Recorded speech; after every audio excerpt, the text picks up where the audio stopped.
Hello, everyone. This is Billy Price, co-founder of BILLY Footwear, and welcome to another episode of Open Book. Now, those that are new to Open Book, what Open Book is just another opportunity. It's basically for you guys. It really is. It's another opportunity for you to be able to engage with the brand, be able to ask questions on the fly, because this is a live program, but also to kind of learn about where the brand came from, the current story of where we're at right now, but also to learn more about those that we associate with. And those that we associate with are our amazing retail partners. So on the screen today, we are very honored to have one of our first independent brick and mortar stores that we partnered with back in, wow, I don't know. I mean, I guess we'll learn in this conversation. But to introduce the person on the screen with me today is Miss Molly Ging. Correct. Yes. Hello. Hello, Molly. It's so good to have you on board here. I just, when I was looking back through our correspondence from our past First Crossed, I remember seeing an email from you reaching out in December of 2018, and that was a time that we hadn't even opened our e-commerce yet. But I was just kind of curious to know if you could talk about just kind of how we landed on your radar in the first place. Actually, it was from a guest that we had in our store. We had somebody in who was using your shoes. She had a foster child with a prosthetic foot, and she had found your brand, and she was shopping for some other things in our store. And my manager happened to notice her kid's shoes, and she was like, "Oh gosh, what are those, and where'd you get them?" And my manager instant messaged me and was like, "We've got to look into this brand called Billy."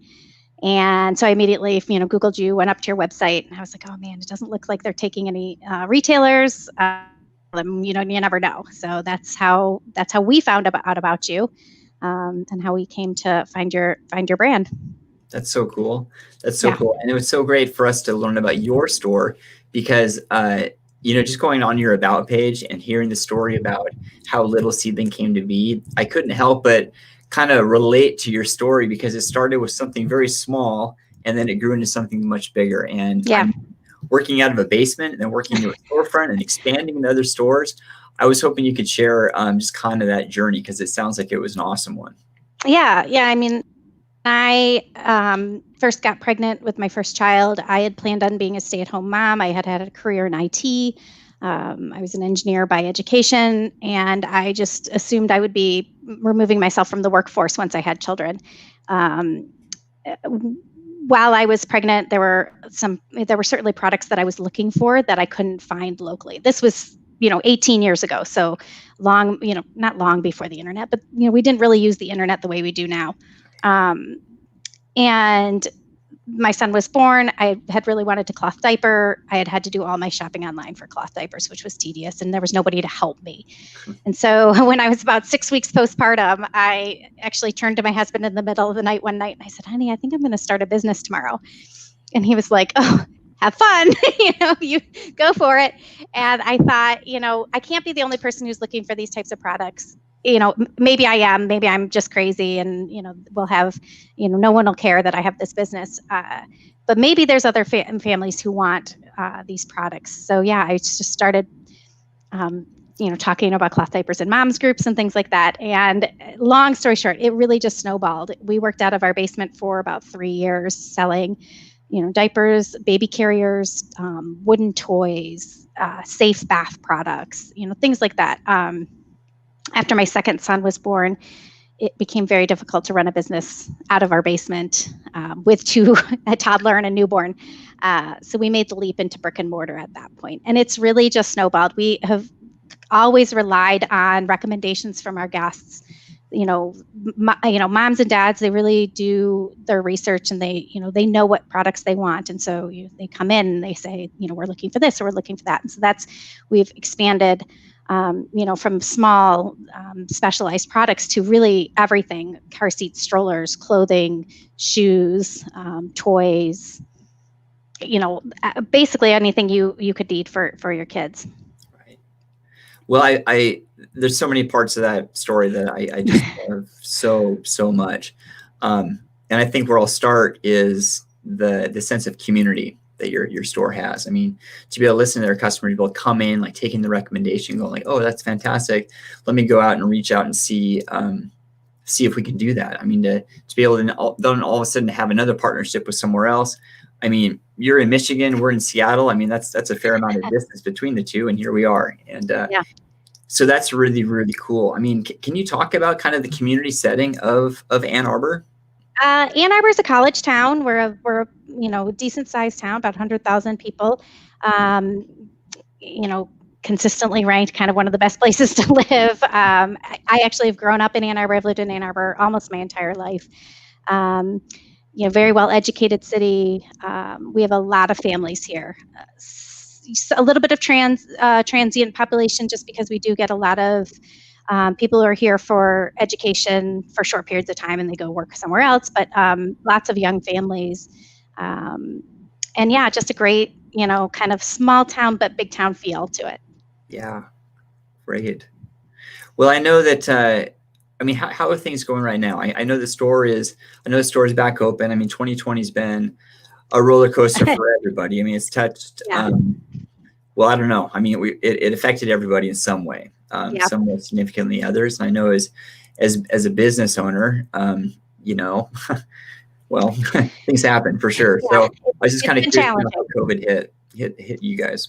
So there's a little bit of a unique situation that we have going on at our store, in that my staff has always brought their children to work with them. We call them TLS Junior Associates. They have their own hashtag on Instagram. We kind of document their lives growing up in a retail store. We say all the time that at any given moment, there's a level of chaos at our store that is not in usual stores. There may be a child who runs across the sales floor naked at any given time, because these kids think they live there. They grow up in the store. So when COVID really started becoming, apparent that this was going to be an issue, we knew early on that I guess at that point we didn't know how kids played into COVID, but we did know that we kind of are a little bit of a germ factory to begin with, just because of the amount of children we do have in the store. So I made the decision pretty early on to close to in-store shopping and go to curbside only. I was fortunate in that I already had a website. I already had all of my inventory on the website. So it was a pretty easy switch for us to make. We just had to get the word out to our customers. Here's the deal. You can't come into the store right now, but the store is available online and you can come do curbside pickup. We did that for about, I think, a weekish to 10 days before our governor actually, shut everything down. Technically, we were essential because we do sell car seats. So we could have remained open the entire time. I just did not feel like that was, an appropriate or safe thing to do with my staff. So we just took a break, and then slowly but surely, as curbside became, coming back into play, I started going back into the store to do curbside pickup and local deliveries and things like that. And again, like, my staff safety was such a huge priority to me that I pretty much was just gonna try to run the show myself. And they reached out to me and they were like, "No, we want to come back. The store is important to us. Keeping it in business is important to us. So we'll all be safe the best we can, but let's figure out a way to get the store back open." So now we're running at about half the hours that we used to have. My staff is at about 50% of 50 to 60% of what they used to work. We still are doing curbside only hours, but we do have some shifts where you can come in and shop in the store. But we limit how many people we let into the store. And we're just doing the best we can. We're really just trying to get creative. I just announced private shopping hours. If people want to sign up and do, private shopping, maybe it's an expecting couple who isn't comfortable going into a store with other people. They can sign up and have, their own time to come shopping. We're just really trying to make it work the best we can, given the situation. Yeah, but you also have your e-commerce, which delivers throughout the whole U.S. Yeah, we do ship. Our shipping, fortunately, has increased. We used to only do about 5 to 10% of our business online, and obviously now that's exploded with, the curbside is a huge portion of it, but our internet and shipping business has definitely picked up. That's the part that's been so wild about, COVID. We just, because it affected everybody, and for the most part, we were all kind of our wings got clipped, really. I mean, we were staying home for quite some time, and there was a lot more focus on e-commerce and the internet, and trying to communicate through, face-to-face kind of conversations like this.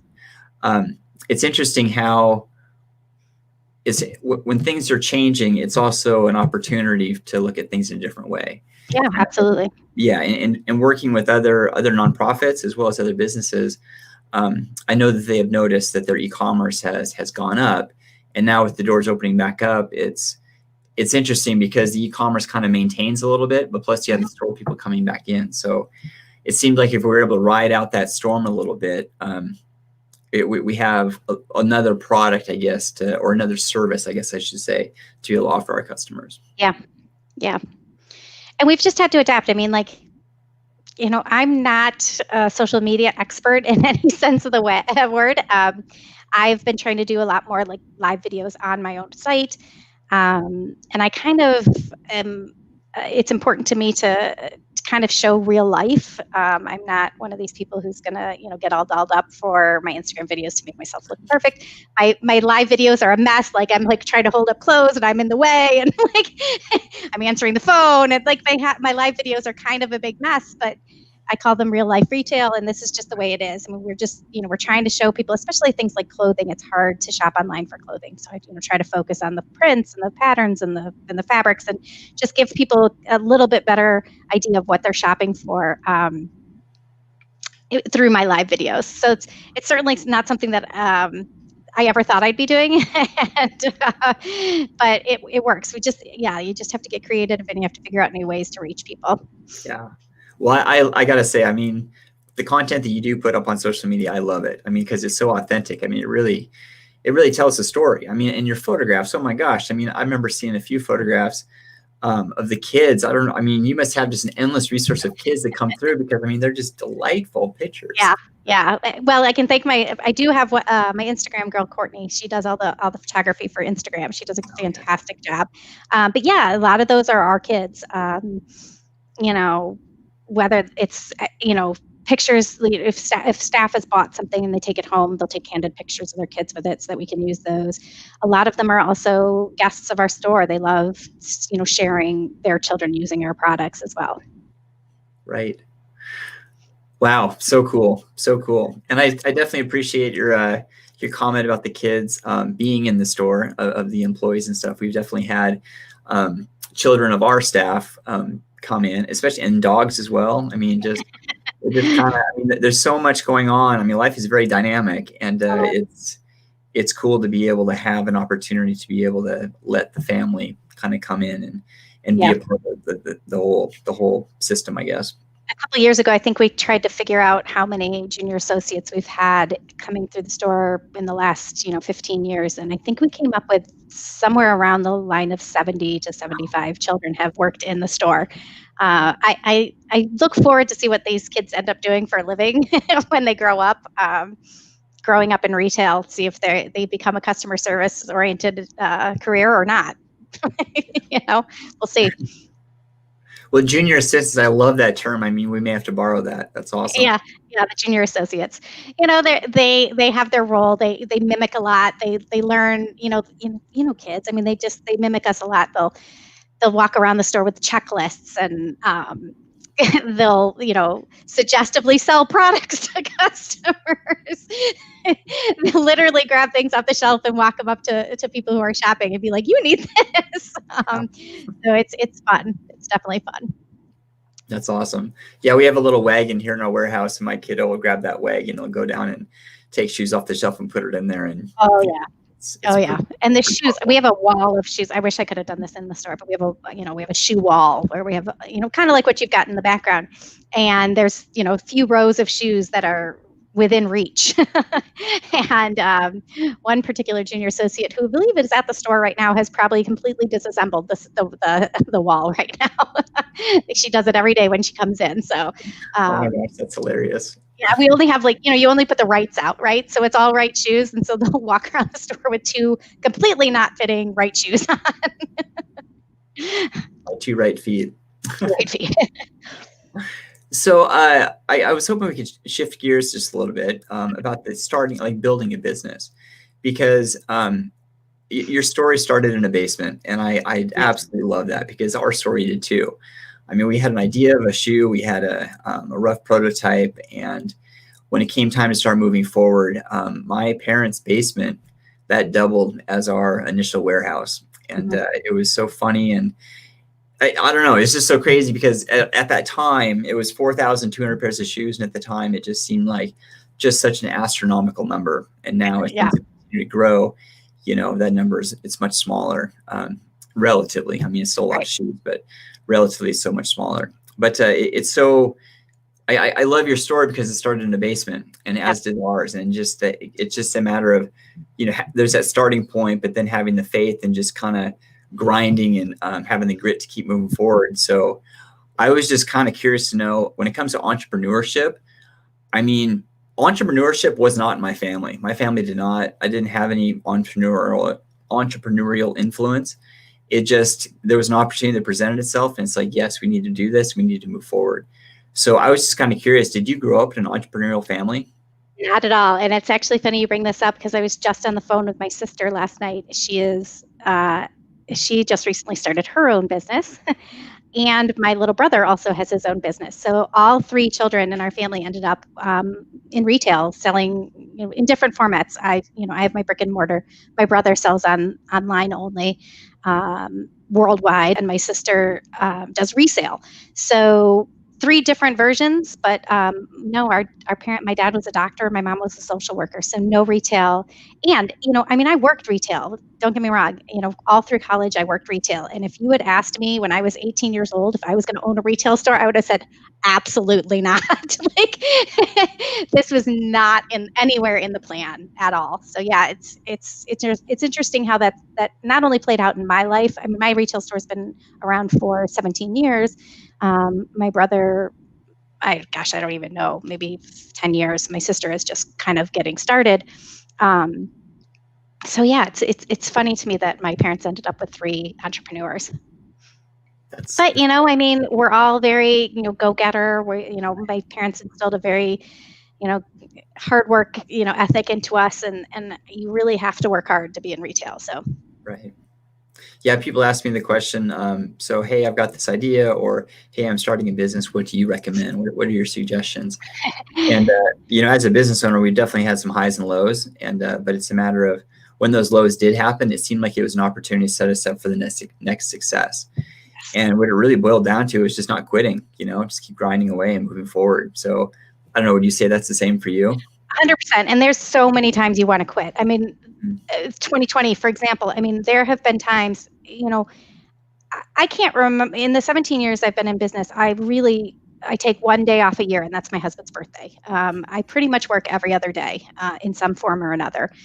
And for 6 weeks, we were closed and I didn't work. And I mean, I did, there was still stuff to do, but it was there was so much anxiety and so much panic going on that I did take that time off. And it was like, do I really want to keep doing this? And do I want to do this in this capacity that we now have to do that, and is it safe to do it? So there's definitely always times where you just want to just hang it up and be done with it. But I'll tell you what always happens with me, and I don't know if probably this happens to you too, is somebody, when you're at that lowest moment, you'll have a customer reach out to you and be like, I want to tell you how much your business means to me. I Yeah. want to tell you how much, this product that you sold me or this advice you gave me meant to my family. And I'm always like, dang it, here I was all set to quit and you just brought me back from the brink, So, but it's really, that's, I love what I do when it comes down to it. I really do. It's challenging and it's difficult, but it's very rewarding. Yeah. Which sounds silly because it's retail. I mean, I'm selling products, but in the time that we're selling those products, we're also offering community. We're also offering support. We're also offering just, judgment-free zone. I mean, that's really what we come down to at the Little Seedling. So yeah, there's lots of highs, lots of lows. I also always tell people, when people ask me that same question, I always say, you have to have a support system in place. Yeah. I would have never been able to do this if I didn't have my husband, who, has encouraged me the entire way through and helped with my kids. I mean, my kids grew up, with me running a retail store. So, support system in place is a huge factor. Yeah. That's I guess the term that I use is surround yourself in a positive association. Yeah. And and as a business, I mean, I love what you're talking about with that customer reaches out, because that customer feedback. I mean, we've had so many, I mean, countless types of people reaching out where you can just feel the tears between the lines. Yeah, absolutely. And, it's really like the lifeblood of what we do. I mean, our business is rooted in trying to add value and whatnot and trying to make a difference. So when people reach out like that, oh my gosh, it just really fuels the heart and the passion. And we got to keep going. Yeah. And again, that's one of the great things I love about your brand too, because it definitely brings that, more than just selling a product. It brings just something really good to a family's life that, they need and they appreciate, and it's something that you can provide for a family that otherwise they may not have known about or had access to. Yeah. So can you think of an example in the store where there was a customer that came in and they just left just grinning ear to ear? I mean, it doesn't have to be shoes, but just any sort of example. I will. Yeah, your shoes especially. We had a mother who came in with her daughter who had spent, unfortunately, I don't know exactly what was going on, but her daughter had spent the first several years of her life in a wheelchair. I think she was around 6 or 7 years old and had just been through some pretty major surgeries, potentially like even a year or two worth of surgeries.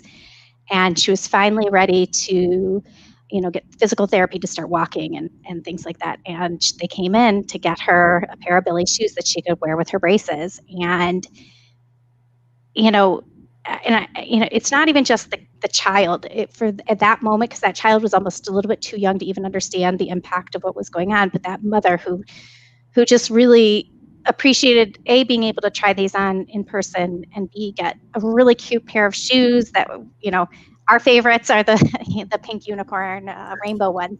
And I believe that's what she ended up going home with. But, it was just really special. It was the first time she had ever been able to take her kid to a shoe store and buy shoes. So, it's just those small things. I just remember those moments. I may not remember the exact situation or the scenario or the story, but I do remember those moments where somebody just really had, one of those moments in our store. Yeah. We get it all the time too, because we deal with postpartum moms who are, a lot of times even, we're all sleep deprived. It's almost all moms who work. We have one dad who works at the store, but it's almost all moms. We're all sleep deprived. Sometimes we'll just, I'll be checking out a customer and we'll just stare at each other like, what were we just doing? Because we're all just exhausted.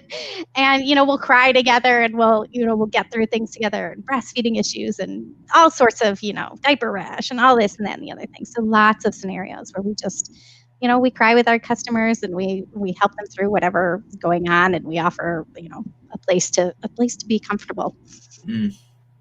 Wow, that's so good. That's so good. So I've never been to Ann Arbor. I definitely have to go. You love it. Go blue. Yeah, there you go. So before I sign us off, I just wanted to give you another opportunity, just open mic. Just share whatever is on your heart. I mean, I know we covered a lot of ground here in our conversation, but if there's anything else you want to share, the mic is yours. Yeah, well, number one, I want to thank you for having me on. I love these, interactions with vendors. We don't, especially this year, since we're not able to go to trade shows and things like that this year. It's nice to have that moment to meet you. I'm a big fan. And yeah, just thank you for providing this opportunity for us and providing the product that you do for so many families. I would be remiss to not remind everybody to please, support your local economy right now. It's, the stores in your town are probably really struggling right now. So as much as you can, especially with the holiday season coming up, if you can support your local economy, I know your small business owners would appreciate it. And just be kind to each other. I mean, we all need to give each other a little grace right now, and just know that everybody's got their own struggle going on right now. And we all just need to hang in there. Yeah. Wow, Molly, well said. Very well said. This was such a treat. I mean, really, this was so cool. Sure was mine. Well, everyone, thank you. This was another episode of Open Book. So thank you so much for tuning in. We'll have another one next week. So we'll see you then. Thanks, everyone. Bye. Thank you.